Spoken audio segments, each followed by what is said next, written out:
Good evening, everyone, and welcome to this online fire safety essentials presentation targeting the community of Elliminyt in the area of Colac. So my name is Raj, and together with my co-host Jim, say hi, Jim. Hello, everybody. Thanks, Jim. Both Jim and I are going to be delivering this evening's online presentation. I'd also like to welcome Cooper Nelson on board this evening. He's the second lieutenant with the Colac Fire Brigade. Good evening, Cooper. How are you? Great, thanks, Cooper. So look, a little bit about us before we get started. Both Jim and I are very much casual employees with the CFA, and are actually very passionate about delivering effective community education, getting the message across in a clear, succinct manner so people understand. We're here to empower, give information that will save lives. We've got a fire season coming up, and fire seasons across Victoria are notorious for their unpredictability. Our aim is to give you enough information to keep you safe during these times of fire.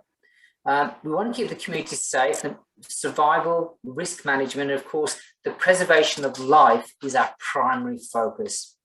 So a little bit about us. I've actually volunteered with my local brigade in Woodford, not too far from Colac and Elliminyt, for probably 10, maybe 12 years now, if I remember rightly. What about you, Jim? What's your background?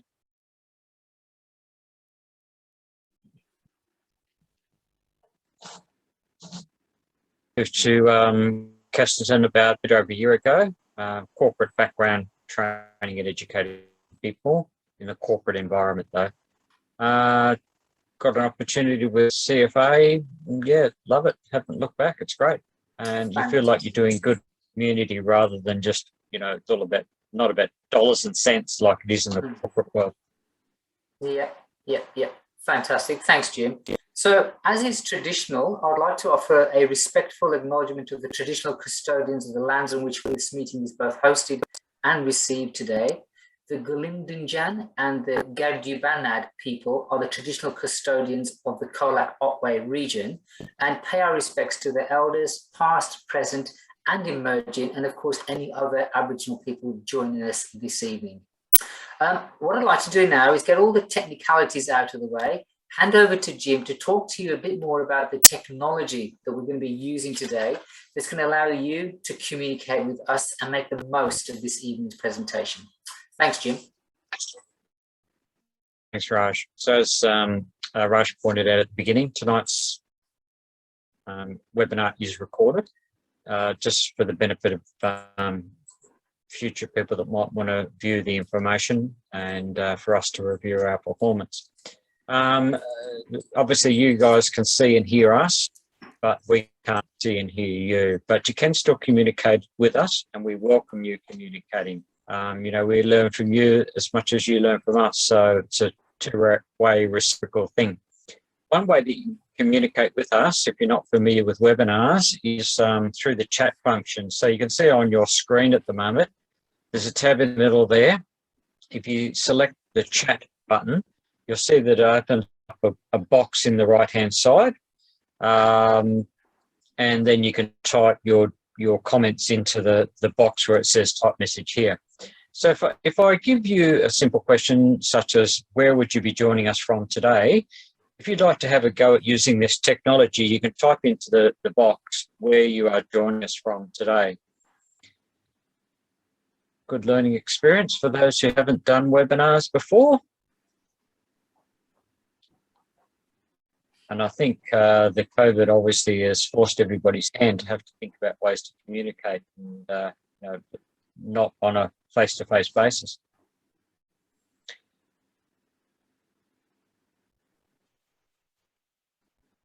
Okay, great. So that's one way that you can communicate with us, through that chat function. Anytime you can ask questions and comment on the presentation. Now there will be animations shown throughout this this session, and some of them are quite graphic. So if you need to leave the screen, then feel free to do so. Another way that you can communicate with us is through polls. Now, we will launch polls throughout the evening, and it's a series of questions. And, you know, there's no obligation to answer, but it's a way for you to use the technology. You'll probably find there's more and more webinars happening, and it's a way for you to practice the technology and get used to it. So at this point, I will launch our first poll, and you can have a go at using this technology. So I've just launched the poll, and you can see there's a series of questions. How long have you lived in this area? Have you been to a CFA meeting before? How did you find out about this session tonight? And rate your knowledge around fire. So I'll give you a minute just to answer those questions, and then what we will do then is collate the results, and we will feed the information back to you so that you have an understanding of what other people think as well. This is a great way to give us a benchmark for how to pitch our presentation relevant to the knowledge level of our audience. Give you another 10 seconds and then we'll close the poll.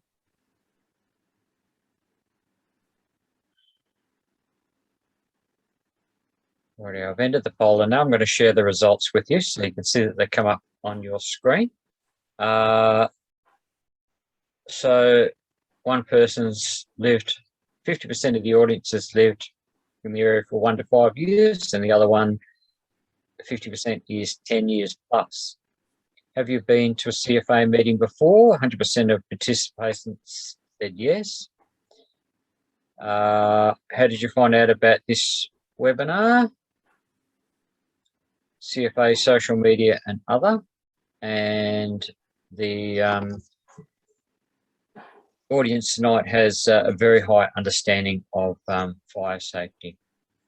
So I'll stop sharing that now, and I'll close that poll down. So they're the two technologies and the ways that you can communicate with us tonight. Fantastic. And you've both had a go, or the audience has had a go at practice. So what will you learn tonight? You'll understand local fire risk because every area is different based on topography, vegetation, and the climatic conditions of the area. What to expect from fire?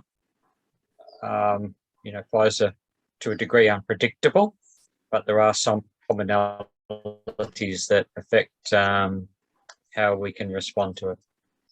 How do you know if there's a fire? Well, it sounds like a basic question, but it requires an answer. Planning and decision making, the decisions we make are life-saving for all of us. So we need good planning, and then hopefully it will result in good decisions. Surviving if the plans fail and you get caught out, as a last resort, what could you do to protect your life and that of your family? So I'll hand back over to Raj now, and he will start. We'll get into the nitty-gritty of understanding what fire dangers are. Fantastic. Thanks, Jim. So let's set the scene. Let's get the context for what this evening is all about. But from the onset, from the information that we've gathered from the first poll, both our audience members have a high level of knowledge around fire and fire behavior. So I must stress at this onset, at the very beginning, that this is very much entry-level information. So it's fire safety essentials, the very basics of fire behavior. So it's not our intention to be condescending in any way, but this is information that a lot of fire naive people will find very stimulating, and perhaps it will be a good refresher for those that we already have a good understanding of fire. So this particular presentation, like all the presentations we do, are tailored for the communities that we're delivering them to. In this case, this particular presentation has been precisely tailored for the community of Colac, the Colac area, and in particular Elliminyt, the area of Elliminyt, with a VFRR rating of 1, extreme. So hence the reason for targeting our interests in that space. Colac itself is located in the municipality of the Colac Otway. It's a town with a rich farming and forestry history, located just 2 hours from Melbourne. Set on the shores of Colac Lake and on the doorstep of the Great Otway National Park, Colac is a lively regional centre close to some of Victoria's most loved natural attractions. Now, I've mountain biked in the Otways. It's a fabulous part of the world. My family and I, we've camped many times in the area, so we know of this natural beauty that exists in that part of the world, and also its vulnerability to fire. Now, at the 2016 census, the population of Colac was around 12,250, residing in 5,593 homes. Now, the Colac Otway Shire population forecast for 2021 is over 22,000 individuals and is forecast to grow to almost 27,000 by 2041. So yes, the regional town is still growing and is predicted to grow considerably in the next 20 years. Now, I mentioned the natural beauty of Colac and Elliminyt and the surrounds. Now, we must remember that with this natural beauty comes the ever-present danger of fire. Let's explore the Victorian landscape just a bit more before we proceed. So fire has been present on the Australian continent for millions of years and has been significant in shaping much of the landscape, no doubt. Many fires were started by lightning. Aboriginal people used fire for many thousands of years to care for country. The fires were a tool that encouraged the growth and extent of grasslands. The fires also served to enhance hunting, reduce levels of fuel, and keep vegetation from becoming too dense and hard to walk through. Bushfire record keeping only really started in earnest around about 1851. This slide shows you the range of landscapes that can be found throughout Victoria. We have all the usual suspects: a copious amount of grassland, a vast amount of bushland. There's also mountainous forested areas and of course farmland. So what do we have here? Let's consider the state. The state can be divided into different weather districts as denoted by the colour changes across this slide. Each weather district will have its own level of fire risk. By that, we mean risk as a result of topography, the lay of the land, the hills, the nooks and crannies, anywhere where fire can potentially speed up or decelerate for that matter and be impacted by wind and wind change. So I'm not telling you anything new there. As people that are in the fire business, we know that wind is the major driver when it comes to fire behavior. A change in wind direction can save a town. On the same token, it can destroy a town. Another thing that we need to take into consideration is the seasonal outlook. And again, both of you will be aware of the impact of seasonal outlook on the activities of our fire brigades and our local brigades as well. So the seasonal outlook, what do we mean by the seasonal outlook? Well, this describes the overall weather trend of what's happening in your particular weather district. The new spring outlook shows the increased risk of grass fires. We talk about California and the US and the amazingly intense fires that happen over there.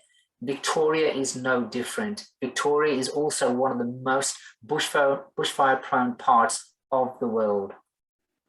The risk throughout the state, however, is different as a consequence of the topography. The latest weather data shows that parts of Victoria are forecast to have a wet spring. This is predicted to lead to continued strong grass growth and the potential of increased grass fire conditions once the vegetation dries out or cures. There is a high chance that these grass fires will move quickly and threaten properties and life. Like every season, there is the need to be prepared for a fire that could happen due to this high fuel load. And we'll come back to the importance of fuel load very shortly. New climate research by the CFA reveals that the number of high-risk bushfire days could triple in some parts of Victoria by the end of the century. So some food for thought there. Let's now consider local vegetation. Jim? Thanks, Raj. So I'll ask our audience tonight, what type of landscape do you see on your area? Or if you looked at your window, you can use the chat function if you wanted to. What type of vegetation do you see outside your window? I would say that these slides are probably typical of your area. Having lived in that area myself, south of Ballarat, between Ballarat and Colac, I think that these photos are just pretty typical of what you would see. Now, as Raj just pointed out, this season the forecast is for above average rainfall, which will enable these grasses to grow much more vigorously, much more densely than they would otherwise.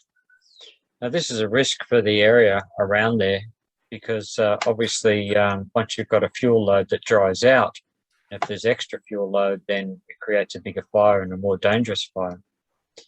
The problem with grass fires is they're very fast moving. In fact, we did a session a couple of weeks ago about 100 kilometres west of Colac, and the captain there had been caught in a grass fire, and he said he could not believe how fast the fire moved on that particular day.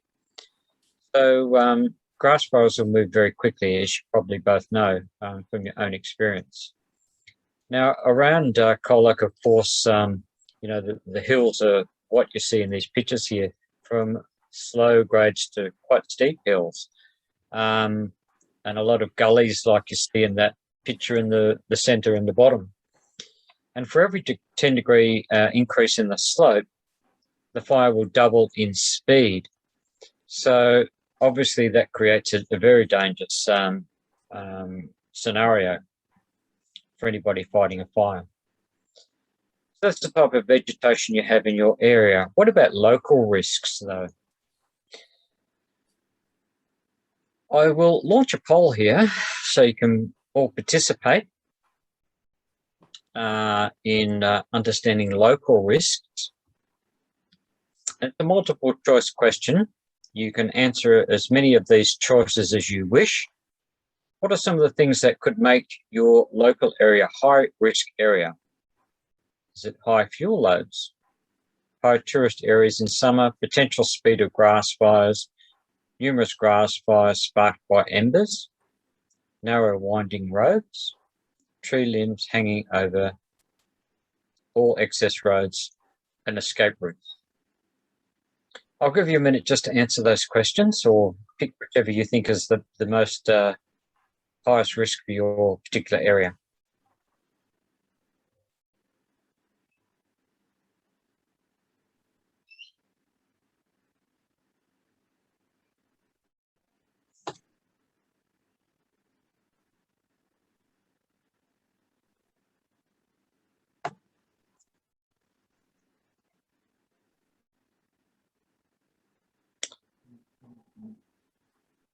Right, I'll end that poll now.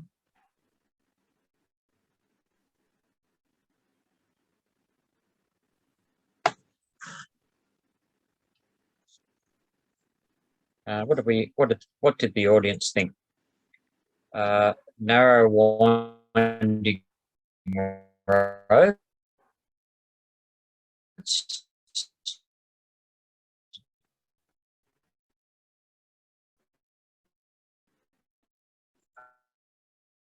high tourist areas in summer.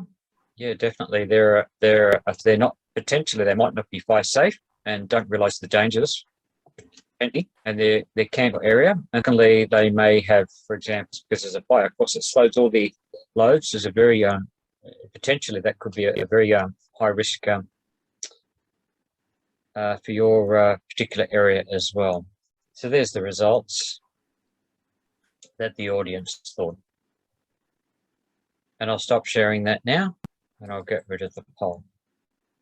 So typically you see these pictures up here, so narrow winding roads, yes, and you do have some of those almost country lanes, which can be a risk to some people, particularly when you've got a lot of vegetation, roadside vegetation, in terms of trees that might fall across the road, which means that the egress is not going to be that simple. If a tree falls across the road, and particularly if it's burning, it'll be impossible to pass. And somebody mentioned tourists, and of course you've got a lot of vegetation around the Otways that look like that centre picture as well, haven't you? So these are all the risk areas that you're confronted with in your particular area. So now Raj is going to talk about the resources you have and what to expect, and then we'll talk about what to expect from fire. And the ways that fire will move and the dangers to you. Thanks, Raj. Fantastic. Thanks, Jim. So, okay, let's talk about the resources at hand at the Colac Brigade. I was chatting to Daniel Williams recently, the captain at the Colac Brigade. Roughly 50 members are on the books. Some are more active than others. Now, let's do the maths here, because that's kind of what this slide is all about. The brigade work very hard, 24/7, to keep everyone in the community as safe as they possibly can. But when we look realistically at the figures, over 5,500 properties in the area, domestic homes, businesses, farm properties, small homesteads, and a population of almost, over 12,250 people as of the 2016 census. Now, Daniel has at his disposal 3 tankers. So we often pose that very rhetorical question here: how realistic is it to expect a tanker and a full crew to be at your property, at your farm, at your business, at your home on a bad fire day?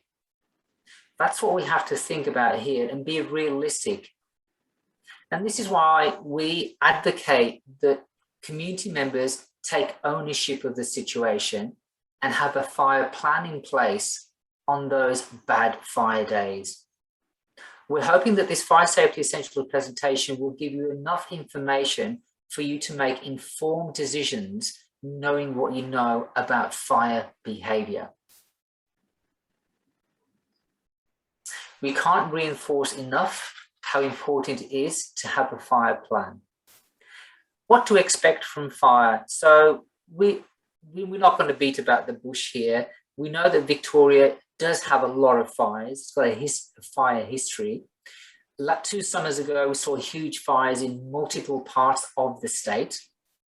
Now, what I'd like to do is really get underneath the skin of fire and explore the 2 key elements that are essential learnings, and they are Ember Attack and radiant heat. I'm going to spend a bit of time talking about these components. So, in grassland areas, like areas around Elliminyt and the Colac Otway district, there are a number of threats to your home and property. The first big threat is what we call direct flame impact. What do I mean by direct flame impact? If you imagine that if you have fuel to your doorstep, you will have fire at your doorstep. How can we mitigate or stop this fuel to your doorstep? Create a break in that continuity of fuel.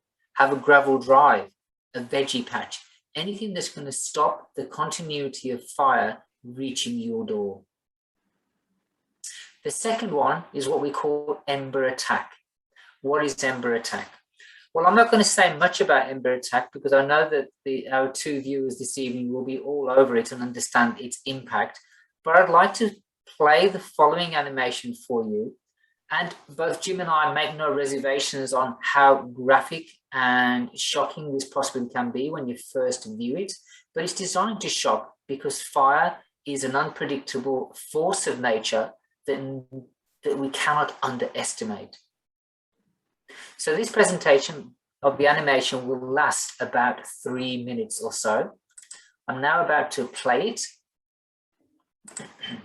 This is entitled Ember Attack, and we'll chat after it finishes. Thank you.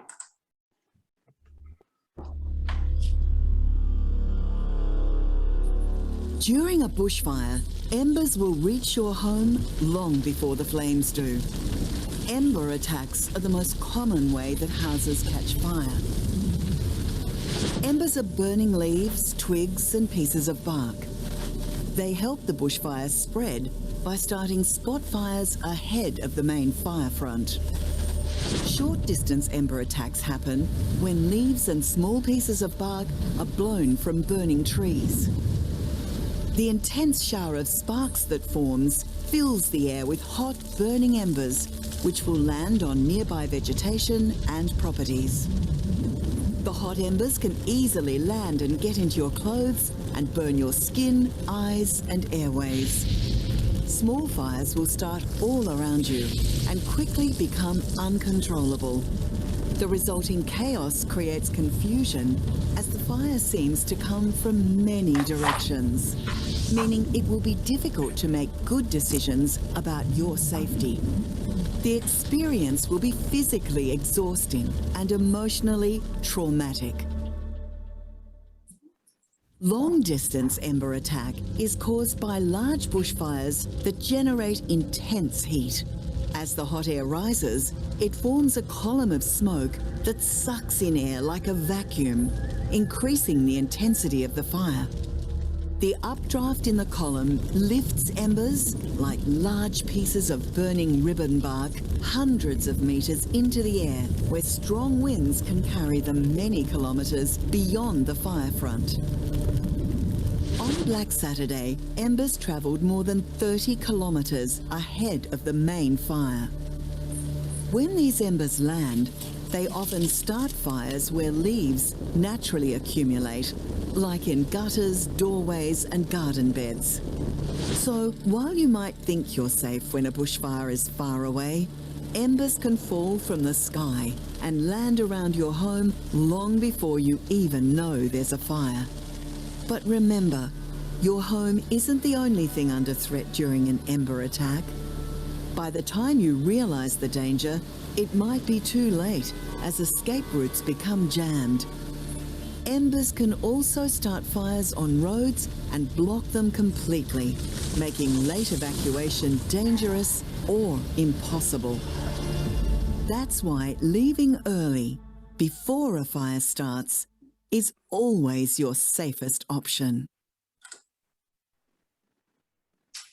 I hope that in some way has given you an idea of basically how a fire spreads, how embers are responsible for this, but also more importantly, understanding what it is that we need to do to stay safe during this time.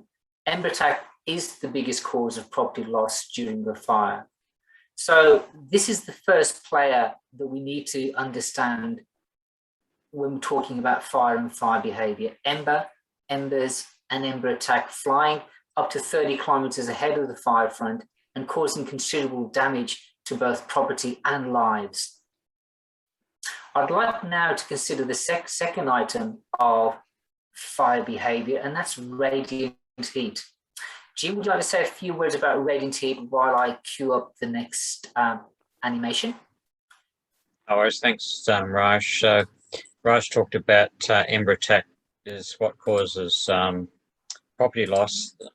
Radiant heat is the big killer of people. The radiant heat will affect you way before, or kill you way before the flames arrive. So it's very important you take steps to avoid radiant heat. Now, a typical radiant heater that you might have on the wall will emit about 1 kilowatt per square meter of heat. However, when you are confronted with radiant heat, even from a grass fire, a fast-moving grass fire, it could be hundreds of times more powerful than that. So that tells you how dangerous radiant heat is. It'll affect your cognitive ability. And this clip that we're about to watch, this video, goes into the technical detail why it's so dangerous. Thanks, Raj. Thanks, Jim.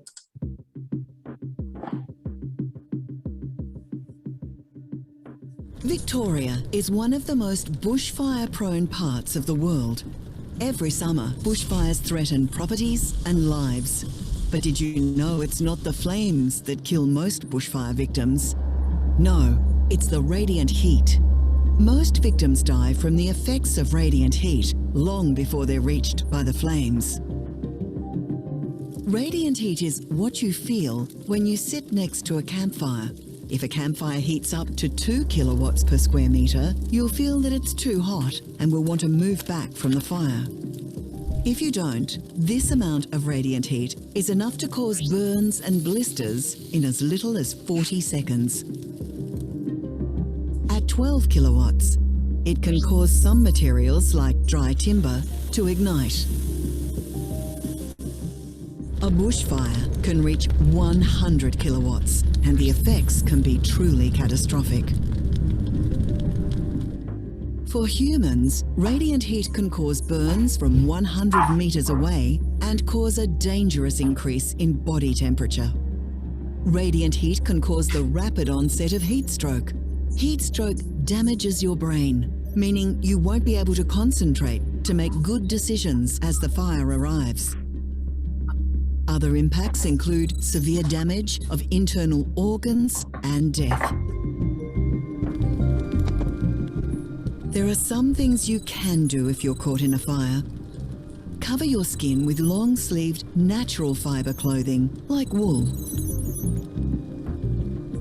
It's also useful to know that radiant heat only travels in straight lines and can't bend around corners. So, sheltering behind or inside solid structures may help protect you. But be aware, radiant heat will travel straight through glass. The best defense against radiant heat is a simple one. If you're not anywhere near a bushfire, its radiant heat can't hurt you. Leaving early is always your safest option.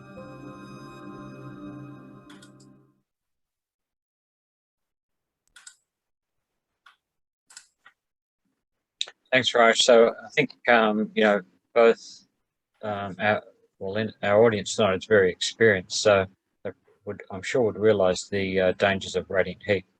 You can see this slide here, for example, for potentially those that might view this later. This house wall hasn't been lapped by flames at all, has it? It's not blackened. It's purely the radiant heat has melted the paint off of those walls. And likewise, you can see with the sign, that sign is not black with direct fire damage. It's purely the radiant heat has melted the paint or graphics off of that sign. So that's how dangerous radiant heat is. And the technical part behind that was well explained in that clip.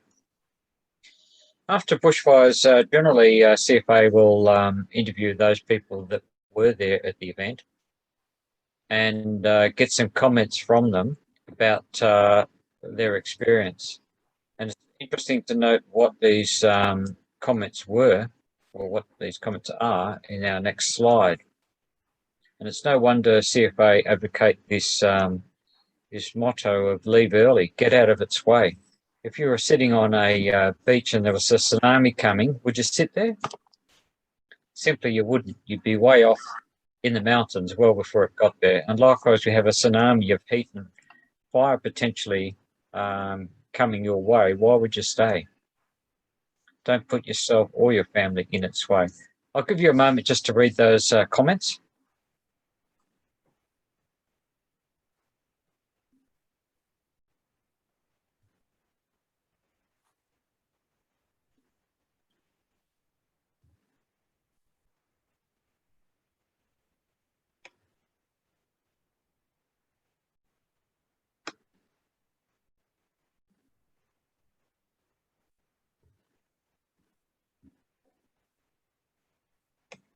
Quite graphic, aren't they?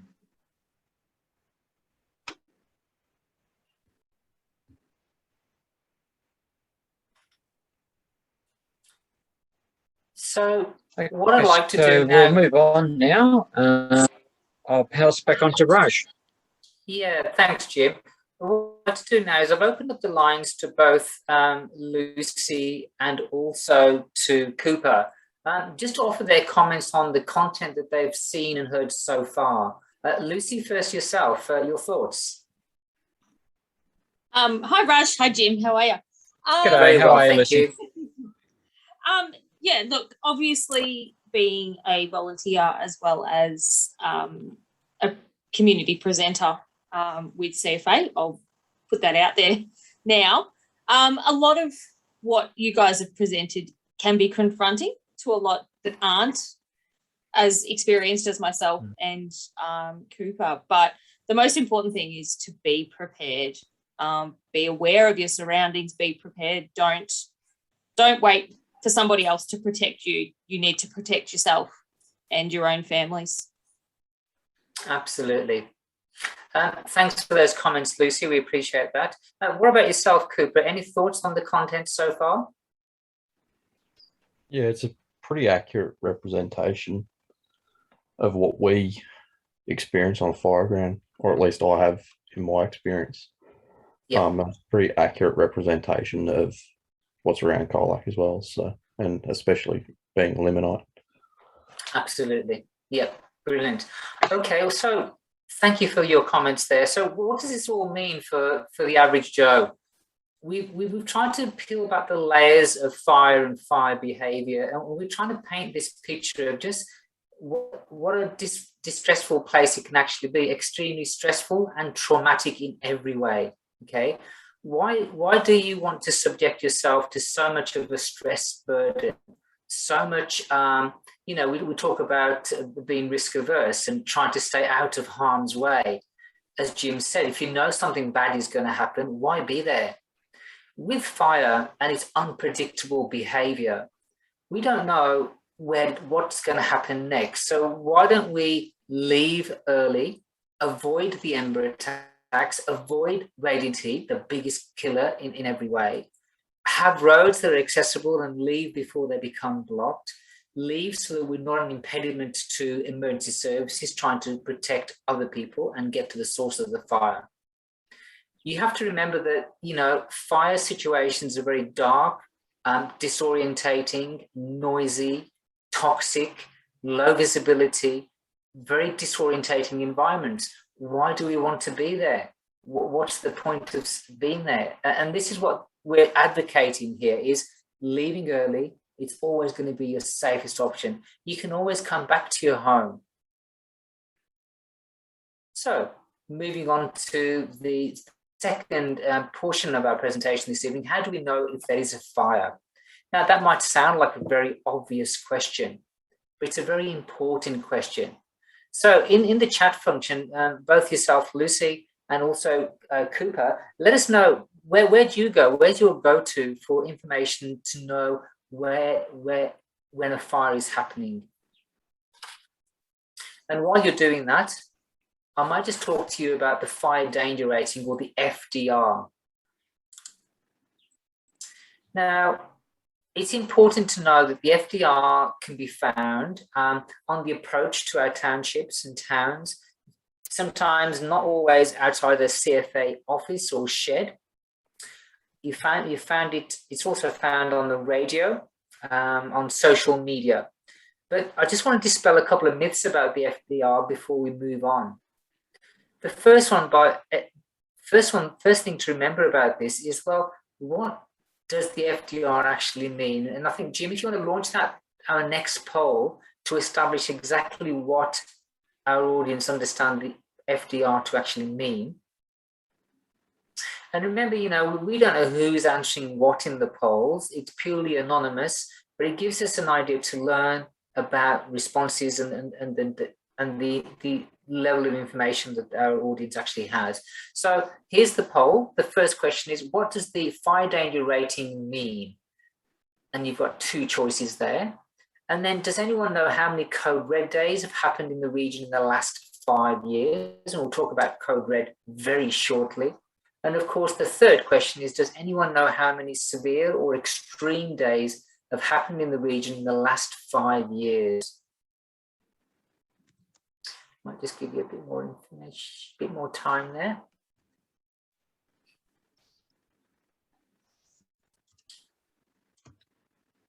And thanks for your responses there to the last question, which was how would you know if there's a fire in your area? And 100% on the responses, the CFA website, local radio stations, Mix FM, the Vic Emergency app, all these are absolutely crucial go-tos for fire information.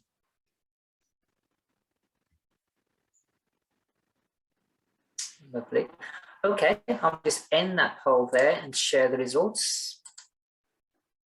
So 100% for the first response. The FDR is an indicator of how bad a fire would be if one were to start. Fantastic. We've actually had, where are we? How many code red days? We've actually had 0 code red days in the Southwest in the last 5 years. 0 code red, and 2 extreme or severe days in the last 5 years in the Southwest. So that's just a bit of food for thought there and information on the FDR and severe and code red days. Let's stop sharing that now. And I'll close out of that. Let's explore the elements of the FDR a bit more, okay? The main take-home message from here is that it doesn't necessarily need to be an extreme or a code red day for it to be a bad fire day. If the conditions are right, we can have a bad fire day in the very high or the severe stage of the FDR. So that's one take-home. Let's talk about severe. We all know that on a severe day, we can expect hot, dry, and possibly windy conditions. And that's a really important factor to remember. If a fire starts on a severe day and takes hold, it may be uncontrollable. There's a maybe there. Let's talk about extreme. Extreme day, expect extremely hot, dry, and windy conditions. So extreme, windy conditions. If a fire starts and takes hold, it will probably be uncontrollable, unpredictable, and fast-moving. Spot fires, as we saw in the animation of Ember Attack, spot fires will start moving quickly and will come from many directions. So give a sense of the unpredictability of fire when the wind is around. Code red. These are by far the worst conditions for a bush or a grass fire. Our homes are not designed or constructed to withstand conditions of this type. The safest place is to be away from that high-risk bushfire area. Now, what we tend to do at this stage of the presentation is to make some connections, some links with the information that you know now that perhaps you didn't know previously, and use this information to put together a fire plan. Identify your trigger points. When is it that you are going to decide to leave your home with your family, with your possessions, with other family members, community members, etc.? When is the turning point for you? When are you going to decide to go?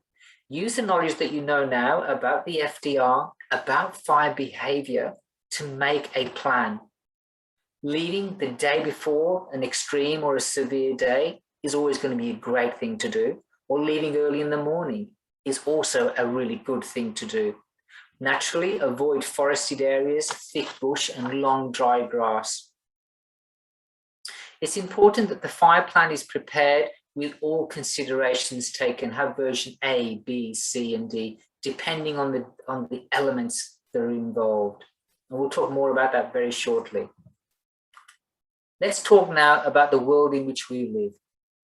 This is a very busy slide, and it's designed to be busy. Today's world is a world of information overload. I call it infobesity. We are constantly being bombarded from left, right, and center from many different directions. Whether it's a chat with a neighbor over the fence, overhearing a conversation in the local cafe, or of course, social media, which has really grabbed our lives in recent times. These are all regarded as informal sources of information. Remember, not everything that we hear or read is accurate, despite good intentions. Now, I ask you, if you're going to make decisions about your safety, about the safety of your family, the safety of your community, it's absolutely important that you double check that the information that you've heard or that you've been told is actually correct. And this is why the CFA would always point towards formal sources of information. Information that is evidence-based, real-time, and credible. It's so important to check the validity of information. Now, there's 8 platforms given there, 8 areas that you can go to for this information. We're going to highlight 2 this evening. Lucy already mentioned the Vic Emergency app as a go-to for fire activity and fire behaviour in your area. I'll talk to that one in a second, but let's just discuss local news. I think that was also mentioned by Lucy earlier. The local news is a real lifesaver and can be your only connection with the outside world in the event of a fire. A battery-operated radio tuned into ABC Emergency Radio 774 will give you news and guidance of what's happening in the outside world, as you may well be trapped in a very dark, disorientating environment of fire. So local news on the radio. The Vic Emergency app, number 2. This can actually be calibrated appropriately to give you fire behavior information within a certain radius of where you are. It can also be used to plot your escape or your route away from a danger area, avoiding potential hotspots that will be identified by the app. So let's take that to the next level. Let's talk about the triage of messaging that comes out via the Vic Emergency app. Number 1, advice. And that's all that it is. It's advice. Something's happening, just letting you know. Secondly, watch and act. Again, watch and act. This could be part of your trigger. There is fire activity in your area. Watch it, monitor it, and take action if you think you need to. This could be part of your trigger to leave, knowing what the FDR is doing, knowing what kind of weather conditions are forecast perhaps in the area.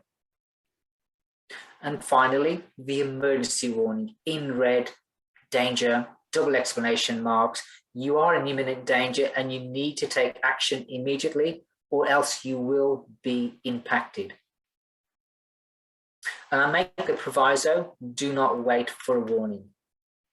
And we'll explain to you why it's important not to wait for a warning. And the reason there is that you may well be ahead of the warning itself.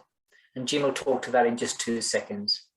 The other 2 areas of the Vic Emergency app that I'd just like to highlight is the evacuation and community information.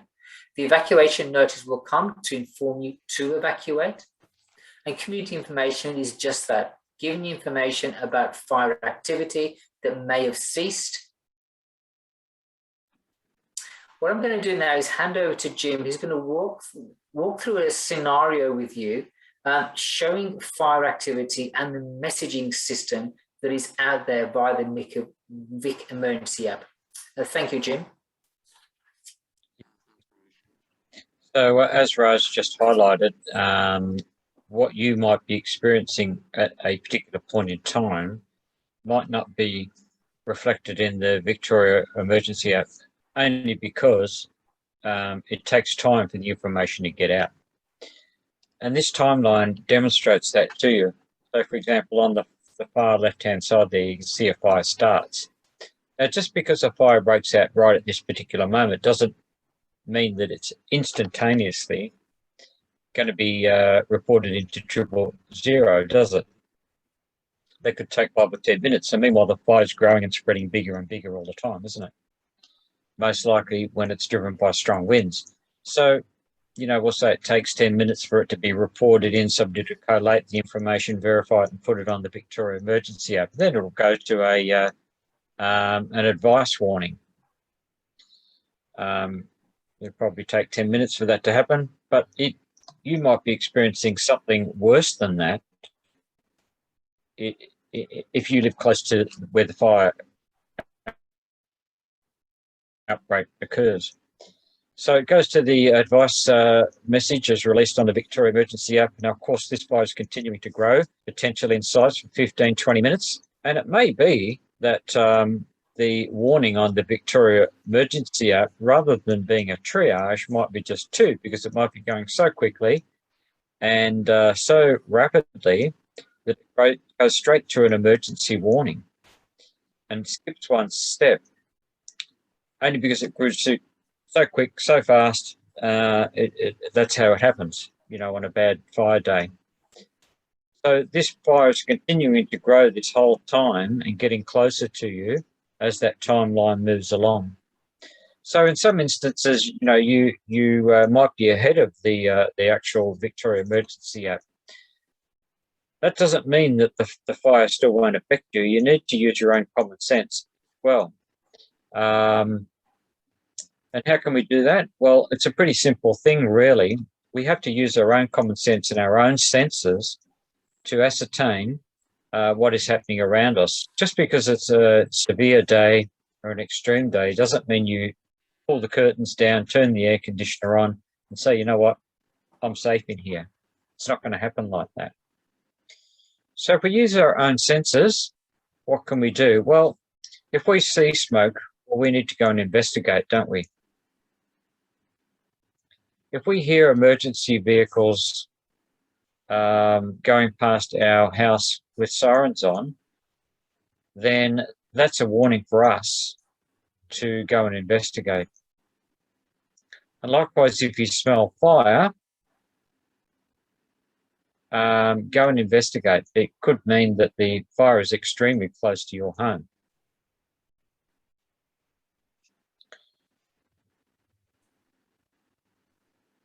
So yes, we need to use our own common sense and use our senses to keep ourselves alert and don't ignore the warning signs.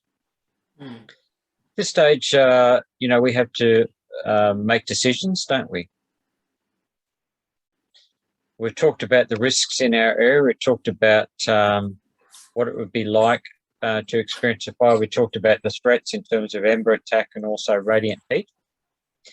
Now we're going to talk through a hypothetical situation. So we're putting all the information now into real life events. So let's move on to a possible scenario. We'll say it's an extreme day.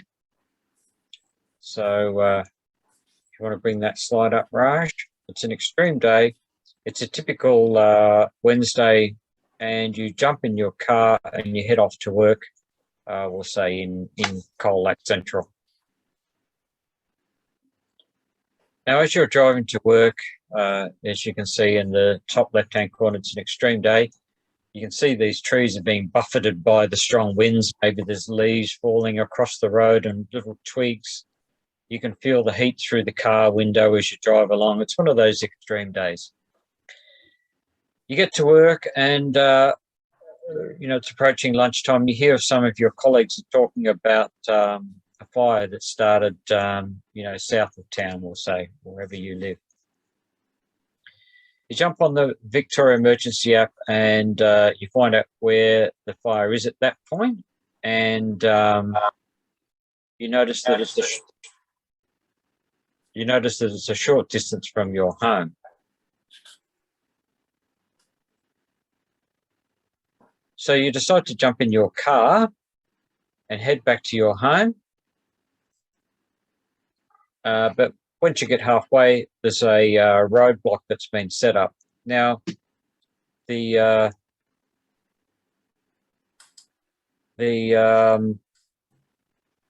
current motto from the police is the lucky ones get caught. And you know what? We could apply the same principle here.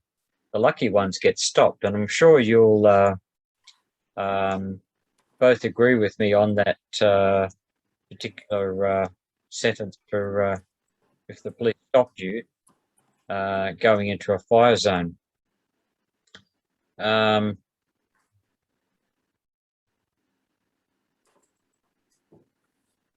So at that point, you can't go through the roadblock. They're only letting emergency vehicles go through, and I'm sure you would agree, Cooper, with that. You know, the lucky ones get stopped probably would be a possible motto you could put to it for the sake of anybody that's not experienced. that would probably be a pretty good thing, wouldn't it, Cooper? Having been experienced in firefighting. Yeah, the roadblocks are there for a reason. Absolutely. Yep. And you wouldn't want members of the public going through there. It only makes your job harder. Simple as that, doesn't it, Cooper?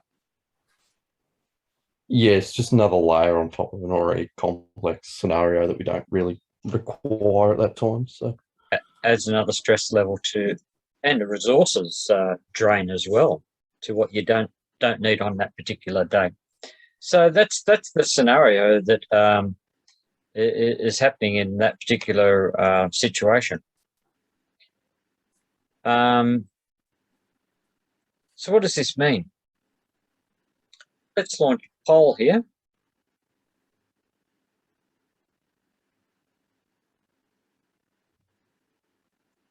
Planning and decision making. Of course, now the decisions that we're going to make potentially could be life-saving. So you've got a poll up there. Where would you go on the average Wednesday in summer? Question 2, thinking about last summer, would you have been prepared to spend a few nights away from home in an emergency situation like this one? And number 3, last summer, did you have any emergency kit packed with some clothes, important documents, photos and medicine? I'll give you a moment just to answer those. Share the results.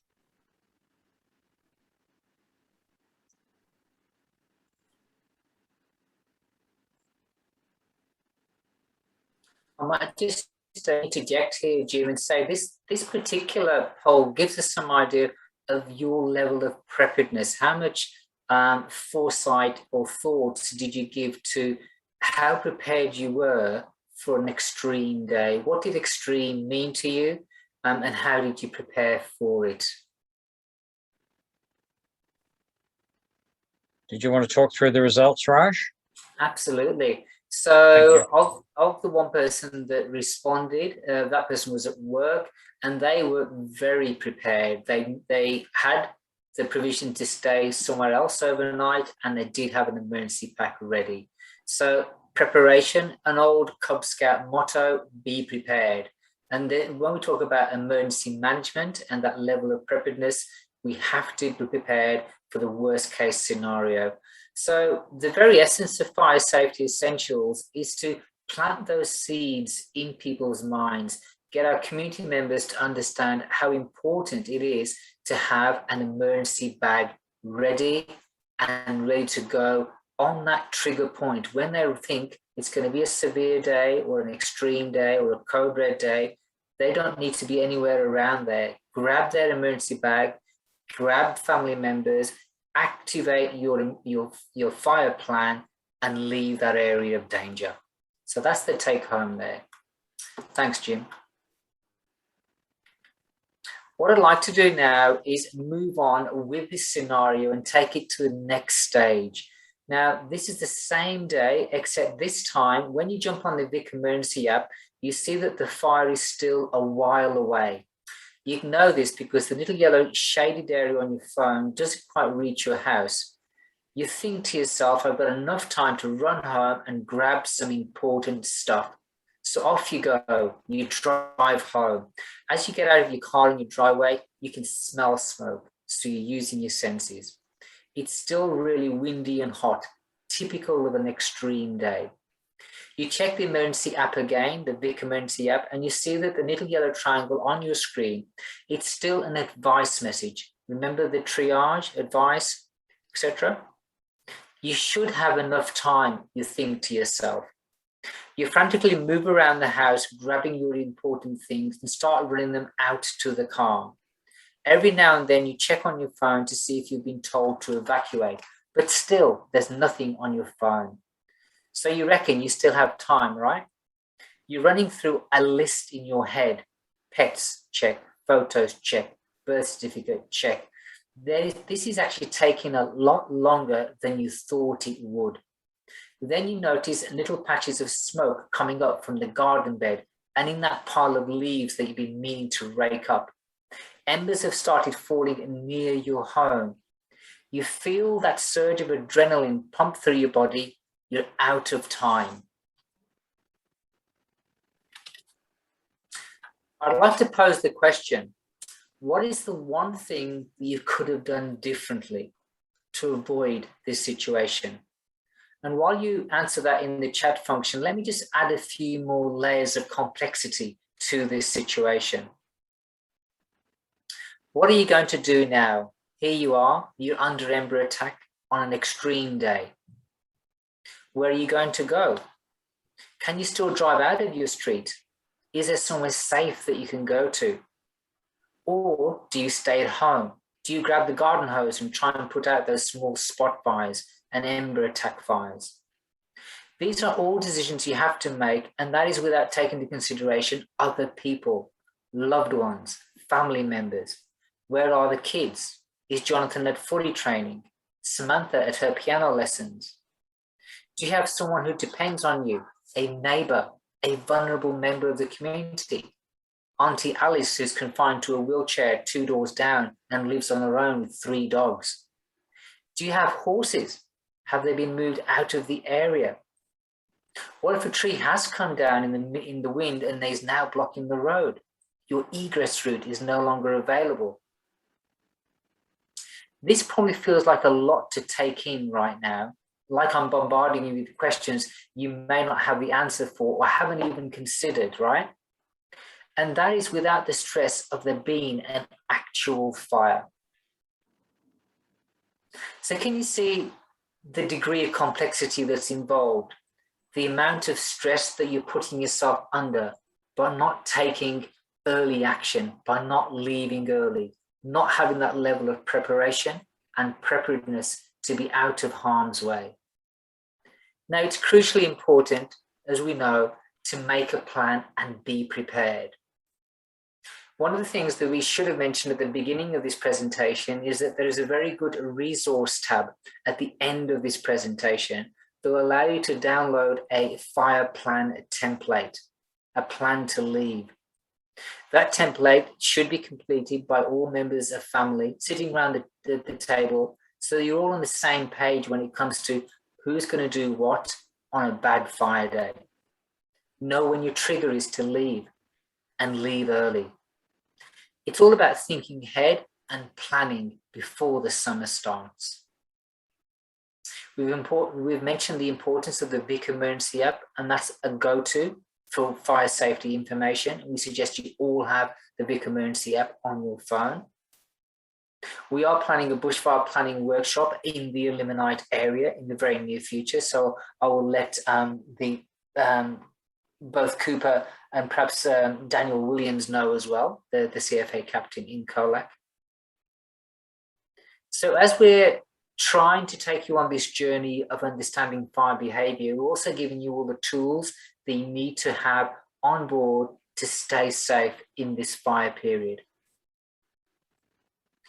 I need to make reference to COVID-19. This scourge that has been around for almost 2 years now, it's important to note that as of Wednesday, the 6th of October, last week, property owners now can apply to their local council for permission to travel to another property to undertake fire and emergency preparedness activities. Also, as of Monday, the 11th of October, property owners with approval from the local council will be able to travel to their properties to undertake permitted fire and emergency preparedness activities. So that's really good news.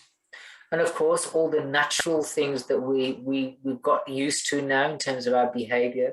If you are unwell or have symptoms, isolate yourself from others. Ensure you always wear a face covering and get tested as soon as possible.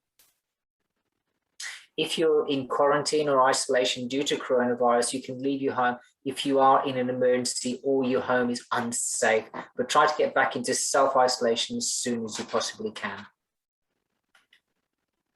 Now, the best laid plans can fail, and that's why Jim is going to spend some time talking about survival options if your plan fails. Thanks, Jim.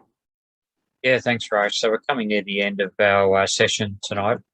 So Raj and I want to just talk about if your plans fail, because you might have the best laid plans and the best intention, but sometimes it plain and simply fails and we get caught out, don't we? So how can we survive in a worst case scenario? Well, firstly, I think you must laugh at some of these people, Cooper, when you see somebody up on a roof in thongs and shorts trying to fight a fire with a garden hose. You need to be fully covered up from all the radiant heat. Clearly, as you saw in the radiant heat video that we watched earlier, you need a hat on. You need mask and goggles to protect your face. You need natural fibered clothing such as wool or cotton, things that won't melt on you when they're exposed to radiant heat. You need leather gloves and sturdy leather boots, not runners. They'll just melt with the heat. And this will protect you from radiant heat. As uncomfortable as it might be, you'll be far more uncomfortable if you're in shorts and thongs.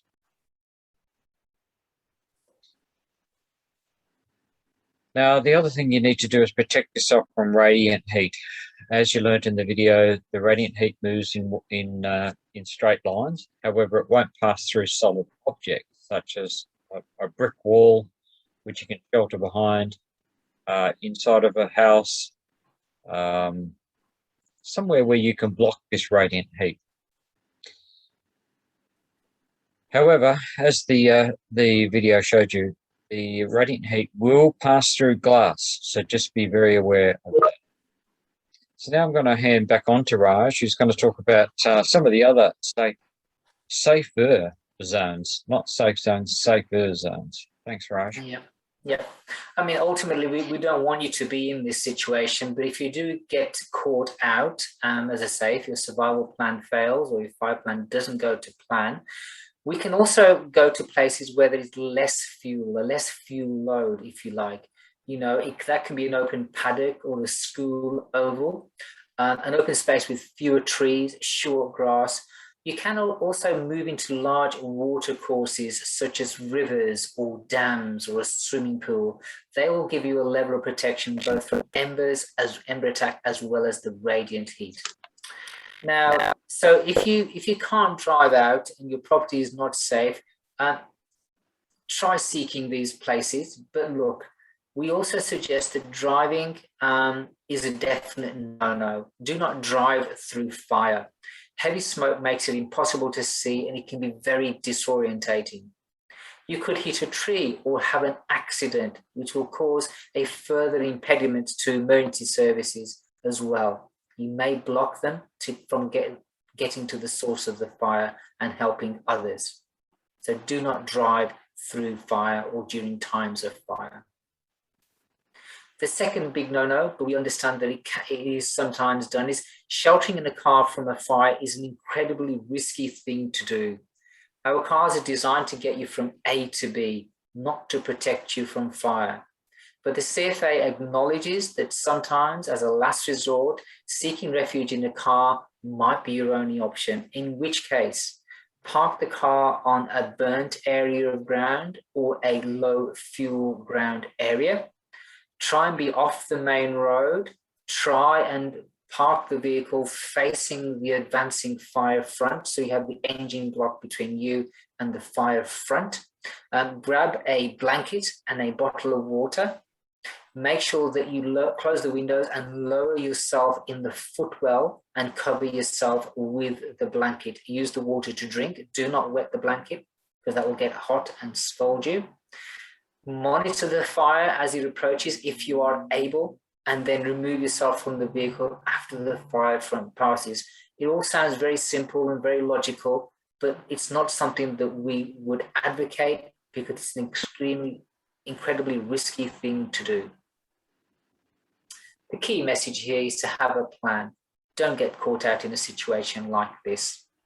As we come towards the end of our presentation, I just want to spend a bit of time talking about our bushfire places of last resort. They are marked by the green sign that you see on the slide in front of you.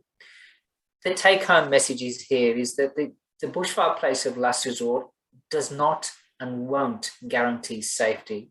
it won't even be a comfortable experience, but it does offer a chance, some distance between you and the radiant heat.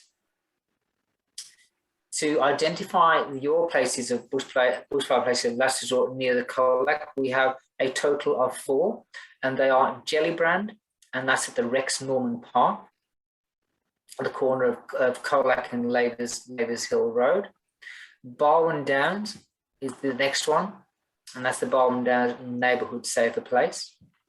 We've also got a second site in Barwon Downs as well, which is in Parkland, the old school site. And thirdly, a Birregurra, the park grassed area at Northern Corner. So they are all some distance from the Colac and Elliminyt community. And as we said earlier, they do not guarantee your safety, but they will give you some level of protection. And of course, there's the added element of having to drive during a fire along the roads to get to these bushfire places of last resort. That can actually lead to a lot of mental stress, let alone trauma, serious injury, or even death. There is the element of traffic congestion. You know, the accident of fallen trees may block the route. Our CFA services and other emergencies may not even be present at that bushfire place of last resort. These places do not have the capacity to cater for special needs like infants, elderly, the ill, or disabled.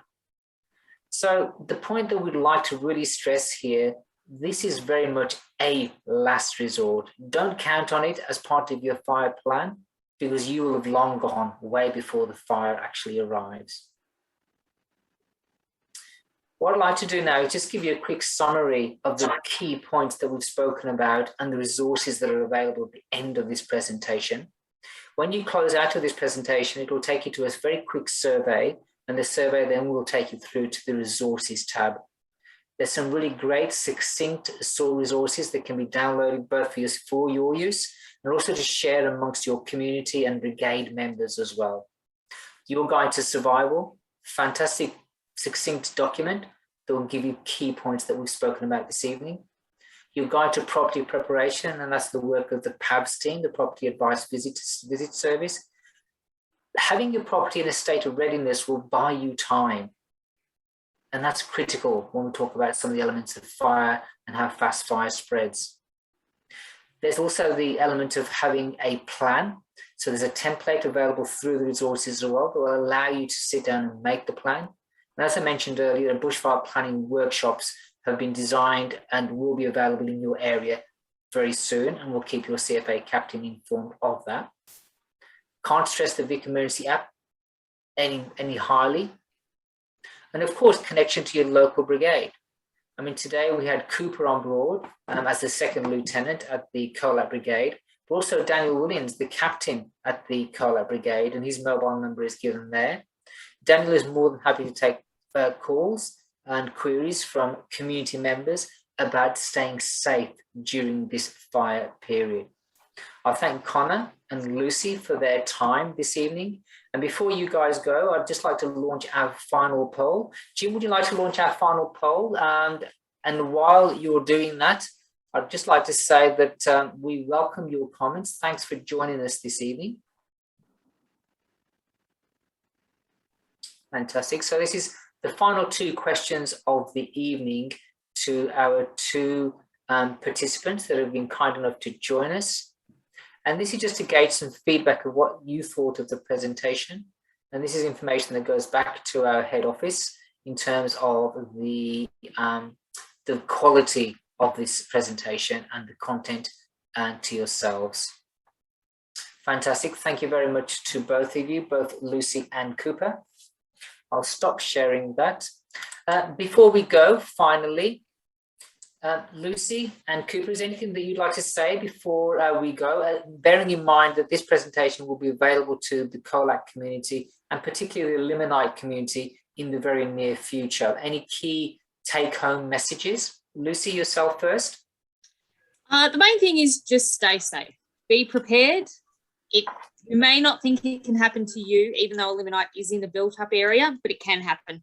So be prepared, be safe, and don't necessarily rely on a big red truck to be sitting in your driveway, because unfortunately it just can't be. Absolutely. Thanks, Lucy. Thank you very much. Anything from yourself, Cooper? Yeah, just for if anyone's wanting any guidance or that on how to repair your properties and all that, contact the local brigade. So obviously there's Colac, but there's also Barongaroo on the Elliminyt side of town as well that can offer advice as well. So. Oh, fantastic. All right, wonderful. Well, thank you very much for your very positive comments there, both of you. Thanks for joining myself and Jim this evening with this Fire Safety Essentials presentation. Jim, final words? Oh, thank you very much, Cooper and Lucy, for attending. It's great to have you on board tonight. You know, real life experience makes these webinars far more beneficial, I think, to the general public when they get to watch it. Yep, absolutely. Thanks, Jim. So on behalf of Fire Safety Essentials for the Colac and Elliminyt community, thank you very much for your time and stay safe during the pending fire season. Thank you, everyone. Bye for now. Bye-bye. Thank you. Bye.